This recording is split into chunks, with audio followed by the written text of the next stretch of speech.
Hey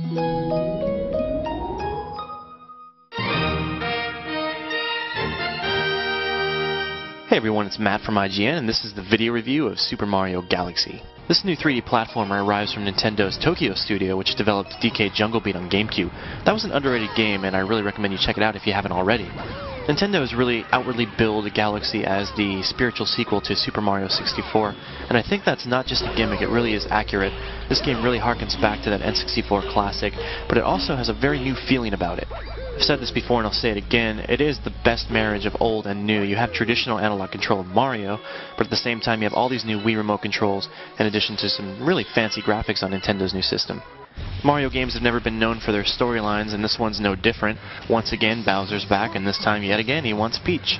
So, he invades the Mushroom Kingdom at night during a festival, and armed with a fleet of spaceships, literally rips the castle from its foundation and whisks the princess off into outer space, at which point Mario gives chase. Not exactly the most original tale, I know, but the production values are exceptional.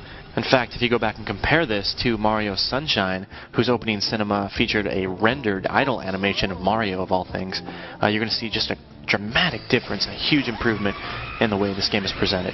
And this attention to detail extends well beyond the opening cinematic and through to the final boss fight. With Mario Galaxy, you're getting a platformer that uses the Wii Remote but doesn't really abuse it, thankfully.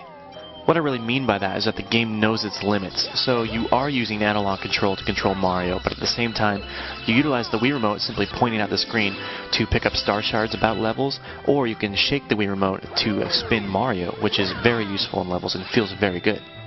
You don't ever feel that gimmicky sense that the Wii Remote has been pushed upon you simply because it's there. But at the same time, there are levels in which you will use the Wii Remote in unique gestury ways. For instance, there is a level where you have to ride atop a glass ball, and you hold the Wii Remote like a flight stick to control Mario. There's also a stage in which you have to ride atop a manta ray, and you control the animal by tilting the Wii Remote left and right, as though you were turning a lock and key, and that too feels very good. As in every Mario game, control is spectacular, it's very tight, it's very responsive, and simply running around the levels is so much fun because you can long jump and you can string together triple jumps. I actually think the process of exploring levels or simply goofing off is more enjoyable than in any other Mario game because of the new gravity effects and also because of the way you can traverse levels. You can run upside down, you can run right side up, and you can jump off ledges, at which point all hell breaks loose gravity-wise. Part of the appeal then is to experiment, to simply try things and see what happens. For example, watch what happens when I jump off this tower.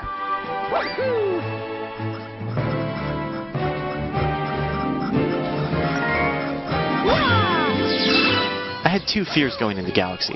The first is that all the levels in the game would look pretty much the same, clinging to a space motif in the same way that Sunshine clung to an island motif.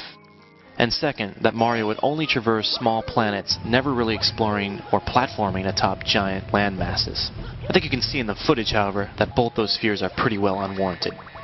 The game not only features more than 40 galaxies to explore, all of them very different in design, but it does have those big levels, just as it has the small asteroids and space debris to navigate. But don't take my word for it. I'm going to shut up now and let you watch some of this video.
love the controls in the game, just as I love the diversity in levels.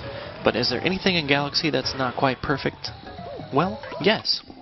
The game features a secondary storyline about a character named Rosalina, and the tale itself is not only a bit of a downer, but it's really irrelevant to the main gameplay. Thankfully, the tale isn't forced upon you. You can skip it if you want to. You go to the library room in the hub world and you can watch it. If you don't go there, you'll never see it.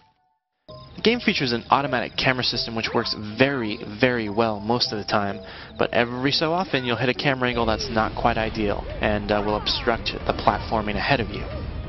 And then there's the issue of difficulty.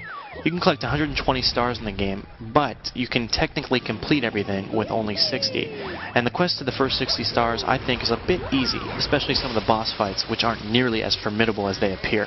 On the other hand, completing the game with 120 stars is a very different beast than completing the game with 60 stars, and the quest to that final goal is much more difficult, not to mention highly entertaining. Nintendo's Tokyo Studio has, with Galaxy, created a title that really pushes Wii and really feels like it was made for Nintendo's new system, and I have to give them credit for that. Not only is the art spectacular, but these are the best graphics on Wii, period. The characters look great up close, they animate fluidly, you have advanced lighting effects, advanced particle effects, you have specularity, you have refraction, you have reflection, you have transparencies, all of this running at a smooth frame rate throughout, and not only that, but everything runs in 480p progressive scan and 16:9 widescreen modes. On top of that, Galaxy's music, much of which is orchestrated, sounds amazing. The game even uses some of Wii's extras. For example, you can pick up a second Wii remote, hand it to a friend, and he can help you out through the adventure. And also, you can take snapshots of your star achievement list and send them to buddies over the Wii Connect 24. Super Mario Galaxy is not only one of the best platformers I've ever played, it is the best game on Wii and the #1 reason to pick up Nintendo's system right now. I've given the game a 9.7 and an Editor's Choice Award. Don't hesitate, go get it.